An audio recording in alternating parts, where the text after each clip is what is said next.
बिस्मिल्लाहिर्रहमानिर्रहीम। देखिए स्पीकर साहब, मैं आज जो बात इस पूरी पार्लियामेंट के सामने रखना चाहता हूँ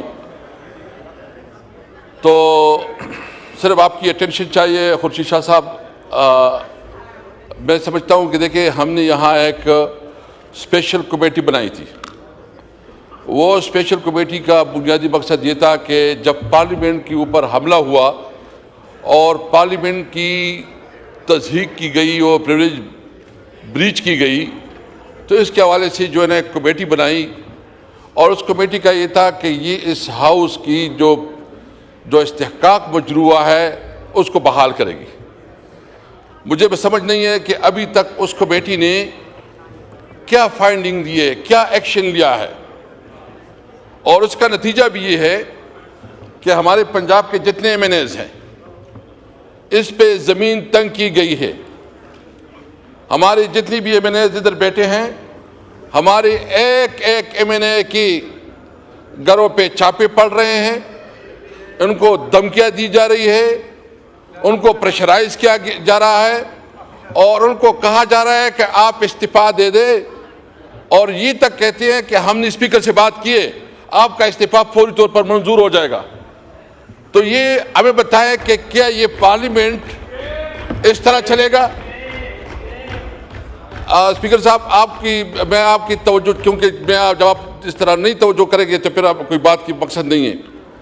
मैं सिर्फ ये पूछना चाहता हूँ कि अगर एक एमएनए लोग इसलिए बनते हैं कि वो उसकी अपने इलाके में इज्जत होती है, कोई थाना कचहरी में उसकी रिस्पेक्ट होती है, कोई उसकी बात सुनता है। अभी उल्टा एमएनएज चुपते हैं, उसको ज़बरदस्ती की जाती है और उसको कहा जाता है कि तुमने इस्तीफा देने हैं। मैं पूछना चाहता हूँ कि क्या किस कानून के तहत हमारे एमएनएस को जो है ना इसका तंग किया जा रहा है? उसका बुनियादी हक उसको नहीं दिया जा रहा। उसकी खुद प्रोटेक्शन की ज़रूरत है। और किससे प्रोटेक्शन की ज़रूरत है? हुकूमत से प्रोटेक्शन की ज़रूरत है, स्टेट से प्रोटेक्शन की ज़रूरत है, पुलिस से प्रोटेक्शन की ज़रूरत है, डीसी और डीआईजी और पुलिस ऑफिसर से प्रोटेक्शन की ज़रूरत है। मैं ये पार्लियामेंट जो है ना ये बिल्कुल ये एक रबर का स्टैंप बन गया है, इसकी कोई हैसियत नहीं रही। खुदारा इस पार्लियामेंट की जो प्रेस्टीज है, उसकी जो इस्तेहकाक है, इसकी जो प्रिविलेज है, इसको प्रोटेक्ट करे। अगर हमारे एक एमएनए को मजबूर किया गया और उससे जबरदस्ती इस्तीफा लिया गया, वल्लाह यहाँ कोई असम्बली नहीं चलेगी। ये कोई इस तरह है कि आप जो है ना उधर बैठ के तुम सरकारी तनख्वाहों पे अपने घर पाल रहे हो, टैक्स पे आपको तनख्वाहें मिल रही है और आप हमारे लोगों को बेइज्जत और बेतौकीर कर रहे हैं। बैठे हैं, मेरे ख्याल में वो हमारे एमएनए इधर बैठे हैं, एक एक एमएनए बता देंगे, हाथ उठाए हमारे पंजाब के एमएनए, उसके आपके साथ कितना जुल्म हो रहा है कि नहीं हो रहा? एक एक को जो है जलील किया जा रहा है। ये इसने इस मुल्क को अपने बाप के जागीर बनाया हुआ है। खुर्शीद शाह साहब चूंकि इस कमेटी के चेयरमैन हैं, मैं पूछना चाहता हूं कि उस कमेटी की कोई नतीजा, कोई रिजल्ट, कोई जो एमएनएज है उसकी जो प्रिविलेज है उसकी प्रोटेक्शन के लिए कोई इकदाम हो रहे हैं कि नहीं हो रहे? अगर इस तरह रवैया रहा तो फिर ये असेंबली नहीं चलेगी। जनाब चेयरमैन साहब, यकीनन आप जब नीचे बैठते हैं तो हमारे लिए तकलीफ का सबब बनते हैं। आपके लिए मुस्तकिल चेयर होनी चाहिए। आपने जिस तरह आज ऐवान को चलाया, हम अप्रिशिएट करते हैं। मैं उस ज़िले से ताल्लुक़ रखता हूँ जहाँ पे 2009 से शुरू जंग ऑपरेशन अभी तक जारी है। हम जलोज़ई कैम्प और मुख्तलिफ मुल्क की दीगर हिस्सों में चले गए, डिस्प्लेस हुए। एक ही अच्छा वक्त हम पे आया है, वो हमारे इमरान खान की हुकूमत थी, जब 2018 से 2022 तक वहाँ पे अमन रहा, हम सुकून से रहे। लेकिन जैसे उसकी हुकूमत ख़त्म हुई, दोबारा ऑपरेशन शुरू हुआ और वहाँ पे जो ऑपरेशन है वहाँ पे मस्जिद यरगमाल है। चेयरमैन साहब, वहाँ पे मस्जिद में तो गाने यही चलाते हैं, आज़ान नहीं दिया जा रहा है। लिहाजा वहाँ पे कल जो वाक़ये हुए हैं, वहाँ पे एक शख्स 2 छोटे छोटे बच्चों के साथ निकला था, उसको गोली मार दी गई है। और उसके सराहने 2 कमसन बेटे, एक 5 साल की और एक 7 साल की, वो बेटे रहे 18 घंटे, ना तो उसको तब भी इमदाद दिया गया, वहाँ पे वो शहीद हुआ। लिहाजा एक गोला घर पे फेंका गया, वहाँ पे एक बुजुर्ग शख्स शहीद हुआ। ये मुल्क में क्या हो रहा है और हमारे एक स्पार्टा में जो हो रहा है, ये मैं दावे से कह रहा हूँ कि बाहर की जितनी भी एजेंसियाँ हैं और ये जो डॉलरों की लड़ी जंग है, इसमें सब इन्वॉल्व है। एक कुरम में 2 ममालिक लड़ रहे हैं और हमारे जो ज़िले हैं उसमें ये बाकी सब लड़ रहे हैं। हमारा अगर स्टेट है, हमारे जो अगर फोर्सेस है, तो वो क्या कर रहे हैं? मैं गुजारिश करूँगा, ख्वाजा आसिफ साहब भी बैठे हैं, मेरी तो ख्वाहिश थी कि इनसे भी थोड़ी सी बात हो जाए, चूँकि हमारे इलाके में बदअमनी है। कुरम पे बात हो गई, हमारे MNA इधर बैठा था और यही चीखें मारता रहा 3 महीने से कि मेन रोड शाहराह बंद है, वहाँ किल्लत है खुराक की, दवाइयों की, लेकिन किसी ने नहीं सुनी। लिहाजा इसी तरह सूरत हाल हमारे ज़िले की भी है। मैं गुजारिश करूँगा कि अगर फेंसिंग हुई है और इतना सारा पैसा वहाँ बॉर्डर पे खर्च हुआ है, तो ये दहशतगर्द कहाँ से आते हैं? किसी ने किसी से पूछा, जवाब तलबी की कि ये कहाँ से आते हैं? अगर आप इतनी बड़ी फोर्स हो, आप एटम बम तक रखते हो और आप 50 लोगों का मुकाबला नहीं कर सकते, तो ये क्या मानी रखती है ये बात कि वहाँ पे 50 लोगों के साथ ये लड़ नहीं सकते और हमने पूरे मुल्क की जिम्मेदारी उनको दी है। दूसरी बात,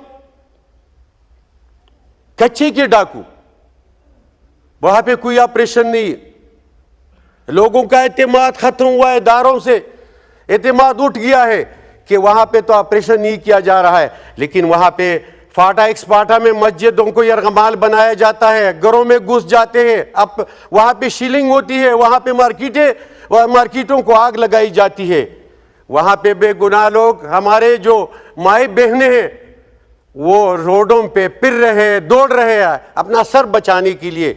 तो क्या हम पाकिस्तानी नहीं है? क्या हम इंसान नहीं है? क्या हम मुसलमान नहीं है? ये जुल्म हमारे साथ क्यों हो रहा है? और आज की तो नहीं है, इनको तो स्टेडियम बना दिया गया है। जो भी यहाँ पे कोई अपना, चाहे वो अमेरिका और चाइना का मुकाबला हो, चाहे रशिया और अमेरिका का मुकाबला हो, चाहे सऊदी और ईरान का मुकाबला हो, तो वह हमारे जिलों में लड़ी जाती है। ये क्या ड्रामा है? लिहाजा ख्वाजा साहब बैठे हैं, उस दिन भी उसने बात की कि आप क्यों भागे।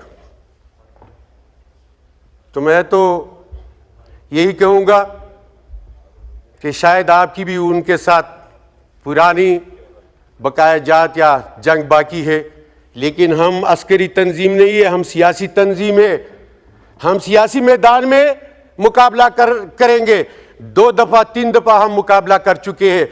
पंजाब में 16 सीटों पे हमने मुकाबला किया, 15 सीटों पे आपको शिकस्त दी है।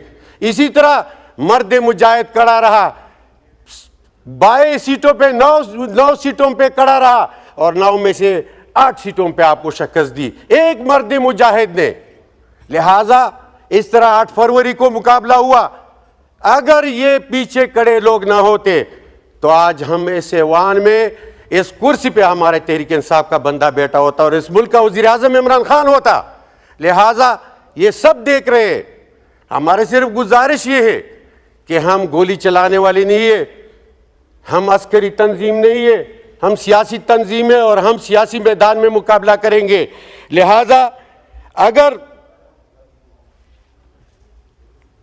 चेयरमैन साहब 2009 से शुरू ये ऑपरेशन, ये 14 सालों में नहीं खत्म कर सकते, तो ये इनकी जिम्मेदारी क्या है? और इनकी जो इतनी सारी बजट में पैसा रखते हैं, इसकी क्या जरूरत है? लिहाजा मैं अर्ज करता चलूं कि जिस तरह PIA पे बात हुई, उसको तो 2 रुपए उनकी रिनोवेशन के लिए नहीं दी जा रहे हैं, लेकिन जो डिफेंस के लिए पैसा बंदूक के खौफ से रखते हैं, इसका क्या मकसद है जो हमें अमन नहीं दे सकते? लिहाजा चेयरमैन साहब, मैं गुजारिश करूंगा कि हमें अमन चाहिए। और हमें अपने जिलों में अमन अपने बच्चों माओ बहनों के लिए चाहिए। ये स्टेट की जिम्मेदारी है। ये यहाँ पे बेटे कोई शख्स उठ के खड़ा हो जाता है कि ये सूबाई मैटर है, वहाँ पे असेंबली से करारदाद पास हुई है कि यहाँ पे हमें ऑपरेशन नहीं चाहिए, वहाँ पे तो कुछ भी नहीं है। उनके पाले हुए लोग आते हैं और वहाँ पे उनके साथ मुकाबला किया जाता है। अब ये कॉलिंग अटेंशन है मेरा। अच्छा, ये मोहम्मद अली सरफराज साहब मौजूद हैं? आप आखिरी बात कर लें ना फिर। मेयर साहब, कई दिनों से पीपल पार्टी के आप जवाब नहीं देंगे। पीपल पार्टी की जितने भी हमारे शाजिया मरी से लेकर आप तक सब ने जो हुकूमत की मुखालिफत की कि आप अवामी मसाइल में दिलचस्पी नहीं ले रहे। तो मैं गुजारिश करूं कि अगर यह अवाम की फलाह के लिए है तो आप वहां से उठकर हुकूमत छोड़ के पोजीशन में बैठ जाए तो देखते हैं कि कैसे मसले हल नहीं होते। अगर आवाम को आपने धोखा देना है, उसको ब्लैकमेल करना है, तो आवाम समझते हैं कि ये ड्रामे खत्म होनी चाहिए।